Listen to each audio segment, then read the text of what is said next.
गिबियावनो खुलुमबाय पिबि निउस आरो प्राइम 24 हेडलाइन्स निउस चेनेलखौ आं गिबियावनो बरायनानै लाबाय आरो गोदान बोसोर 2022निबो आरो फैगौ दमासि मागोनिबो बयनिसिमबो आंनि गोसो गोरबोनिफ्राय धेमाजि जिल्ला दुलाराय बर' हारिमुनि आफादनि जानानै गोसो गोरबोनिफ्राय बरायनाय गोरनाय थाबाय। जों दा सिमेन्ट सापुरि सानजारि नोगोरनि थागिबि अमृत लिम्बु आरो रेनुका नार्जारि लिम्बुनि फिसाला सुरज लिम्बुआ नेपालाव जाबाय थानाय चेम्पियन डान्सआव बाहागो लानानै दा टप 16 सिम सौहैनो हादों। दा बेवहाय बिथां फंबायनो सुरज लिम्बुनो माखासे भटनि गोनांथि जादों। बेवहाय बेखायनो आं खावलायनो नागिरो एसे सासे जोंनि जायगानि ओनसोलनि हालामनि फिसा हिसाबै बिथांखौ जोङो बयबो भट होनानै देरहाहोनाया जोंनि कर्तब्य। दा ओंखायनो आं गासैबो खावलायो जों भटखौ होनो थाखाय जोङो गिबियावनो प्ले स्ट'राव थांनानै IMEPay एप्सखौ जोङो डाउनलड खालामना लानांसिगोन। आं दा फारसेनिफ्राय दिन्थिलांसिगोन। जोङो प्ले स्ट'राव थांनोसै। प्ले स्ट'र बेवहाय जोङो सार्च खालामगोन IMEPay एप्सखौ। जों दा बेवहाय आंना डाउनलड खालामनाय दंखायोमोन। आं दा डाइरेक्ट अपेन खालामबानो जाबाय आरो अपेन खालामबाय आङो। अपेन खालामनायनि उनाव जोङो बेवहाय जों नुगोन जे गेट स्टार्टेड जोङो गाहायाव जों होनाय नुगोन। जों बेवहाय क्लिक खालामबानो जाबाय। बे क्लिक खालामखांनायनि उनाव जोङो नोंनि मबाइल नाम्बार जोङो रेजिस्टार खालामग्रोनांगोन गिबियावनो। आं मोनसे नाम्बारजों आं रेजिस्टार खालामनांगोन। मोनसे खोथाया बेनो माने जायफोरा भट होगोन बेहा इमेल ID आरो नोंनि मबाइल नाम्बारखौ जोङो बेवहाय कम्पालसरि नांथारगोन। दा गिबियावनो आं मोनसे नाम्बार होसिगोन बेवहाय।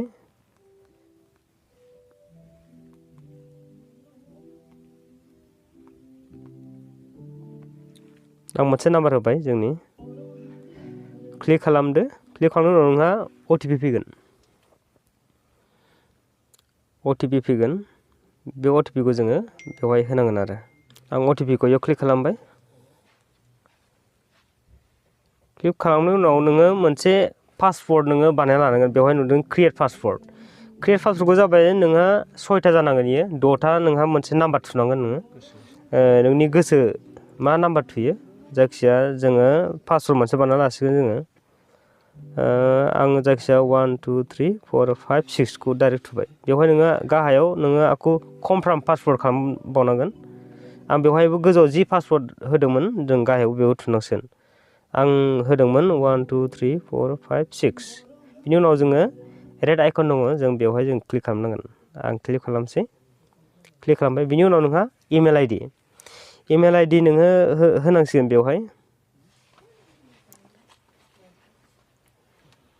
आं मोनसे इमेल ID होसिगोन इयाव। आं बेवहाय इमेल ID होबाय आरो बिनि उनाव जोङो बे इमेल ID होखांनायनि उनाव जोङो गाहायाव मोनसे बक्स दंबावो अल्टारनेटिभ नेपाल नाम्बार। नोंनि मोनसे नेपालनि मोनसे रेफारेन्स नाम्बार जोङो बेवहाय होनांगोन आरो।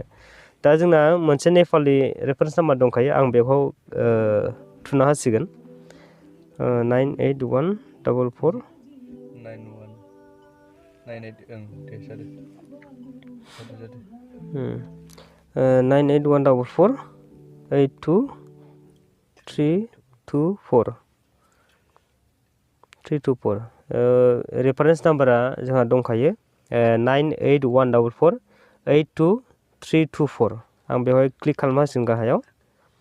क्लिक खालामबाय। बिनि उनाव जोङो जाय भट होगोन बिनि डिटेल्स जोङो first name middle name last name date format date of birth gender जों बेवहाय होनाय दङ। दा जोङो आं बेयाव नामखौ फिलआप खालामगोन। फार्स्ट नेमाव जोङो श्री बा मिस्टार जों बेखौ होबानो जाबाय आरो। आं दा श्री होसिगोन। मिडल नेम आं नाम होबाय लास्ट नेम बसुमतारी। बिनि उनाव डेट फर्मेटआव जोङो मोननै अपसन ओंखारगोन एड आरो BS होननाय। जोङो AD आव होबानो जों जाबाय आरो। AD खौ जों क्लिक खालामबाय।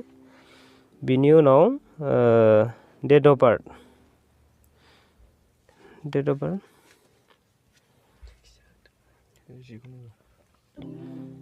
डेट अफ बार्थ जाबाय बेनि उनाव जेन्डाराव जोङो मेल फिमेल जों होबानो जाबाय आरो आं बेखौ गासैखौबो आं फिलआप खालामजोब्बाय आं दा नैबे लास्ट एन्डिं गाहायाव जोङो फिलआप खालामनायनि उनाव जों गाहायाव मोनसे रेड आइकन नुगोन जों बेवहाय जों क्लिक खालामबानो जाबाय आं क्लिक खालामबाय बिनि उनाव जों दे सिगां मोनसे नाम्बार होदोंमोन ना जोङो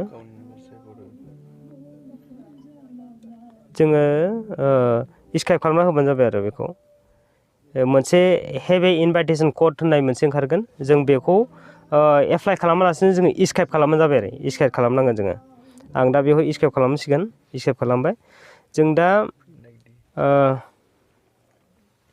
मोनसे इन्टार ए निउ पिन जों निउ पिन जोङो बेयाव जोङो क्लिक खालामनांगोन आङो जायखिया मोनब्रै पिन नाम्बार आं बानायसिगोन 4455 आरो दा कनफार्म खालामफिनदो 4455 आं बेवहाय क्लिक खालामजोब्बाय जों दा बेवहाय ओंखारबाय जोङो मोनसे बेवहाय KYC होननाय दङ जों बेखौ जों क्लिक भेरिफाइ नाव खालामनाङा जों एप्लाइ खालामबानो जाबाय आरो स्क्राइब खालामबानो जाबाय एप्लाइ खालामनाङा स्क्राइब खालामनांगोन जों दा आं स्क्राइब खालामबाय बेनि उनाव जोंहा माखासे बहुद अपसन नुगोन जों अपसननि गाहायाव जों लांनांगोन आं दा गाहायाव लांबाय गाहायाव लांनानै जों मोनसे भटिं मोनसे नुबाय भटिंनि मोनसे आइकन नुदों जों बेवहाय क्लिक खालामदो आं भटिंखौ होबाय दा भटिंनि थुनायनि उनाव जोंहा माखासे पेज ओंखारो बे पेजनि गाहायाव जोङो डान्स चेम्पियन होननाय दङ गाहायाव बोख्लायलांबानो जोङो डान्स चेम्पियन होननाय मोनसे पेज नुगोन जों बेवहाय क्लिक खालामना होबानो जाबाय क्लिक खालामनायनि उनाव नोङो बेसेबां भटिं टाइमा बेसेबां सम दंबावो बेफोरनि माखासे डिटेल्सखौ बेवहाय होनाय दङ होमबा जोङो बेखौ नुखांनायनि उनाव जोंहा गाहायाव रेड आइकन माबा दङ अपसन दङ भट नाउ होननाय जों बेयाव क्लिक खालामना होबानो जाबाय जोङो दा आं क्लिक खालामसिगोन आं क्लिक खालामबाय बेवहाय जाय पार्टिसिपेन्टफोर दङ जायफोरा कम्पिटिसनाव बाहागो लादों जायफोरा बै माबासिम टपसिम सहैदों दा टप 16 नालाय बेनि माखासे पार्टिसिपेन्टफोरनि नामा ओंखारगोन आं दा जोङो गाहायाव जोंना गाहायावसो दङ सुरज लिम्बुनिखौ जों नामखौ नागिरदो सुरज लिम्बु होननाय आं नुबाय बेवहाय जोंना मोनसे नामा सानै दङ सुरज गुरुं आरो सजन गुरुं आरो सुरज लिम्बु होननाय जों दा सुरज लिम्बुखौ नागिरलांसै सुरज लिम्बु 14 सिरियाल नाम्बार दङ सुरज लिम्बु जों दा बेनि पिक्सारनि गाहायाव जोङो भट होनाय दङ जों बेयाव भटआव क्लिक खालामबानो जाबाय आं दा खालामना होबाय जों दा बेवहाय माखासे अपसन ओंखारो 1 5 25 50 500 बिदि मोनसे ओंखारो माने भटखौबो जोङो एसे बायनो हायो नोङो फैसा पे खालामनानै दा जोंनि नैबे जोंनि इण्डियायाव जों हानाय नङा बेयो अकल गावसोर नेपाल देशआवल' जाहैनो हागौ जों दा बिनिफ्राय हाया ओंखायनो जोङो फ्रि भट फार्स्ट अपसनाव दङ फ्रि भट होननाय ओंखायनो बेवहाय जोङो मोनसे राउन्ड फिगार होनाय दङ जों बेवहाय क्लिक खालामनानै बे रेड कालारनि रेड डट ओंखारबा जोङो बेखौ गाहायाव भटनि माबा दङ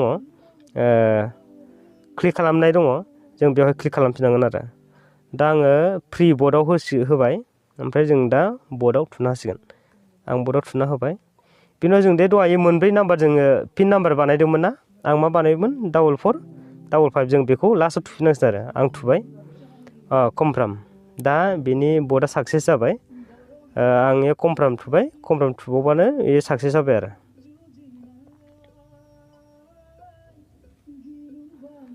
अके आङो जाबाय थेंक इउ श्री मानिक बसुमतारी आं मानिक बसुमतारीनि नामाव आं भटखौ होदोंमोन दा बेवहाय गासिबो ओंखारजोब्बाय सुरज लिम्बुनो भट होनाया बेयो ओंखारबाय दा अके थुबानो जों जाबाय आरो क्लियार आं गासैखौबो जों खावलायो जोंना भटिं टाइमा बारा गोबाव गैला नै दानिफ्राय लानानै 36 घन्टासिमल' दंसै मानो होनबा हरनि 12 रिंगासिम गाबोननि 12 रिंगासिम हरनि ओंखायनो आं गासैखौ खावलायबाय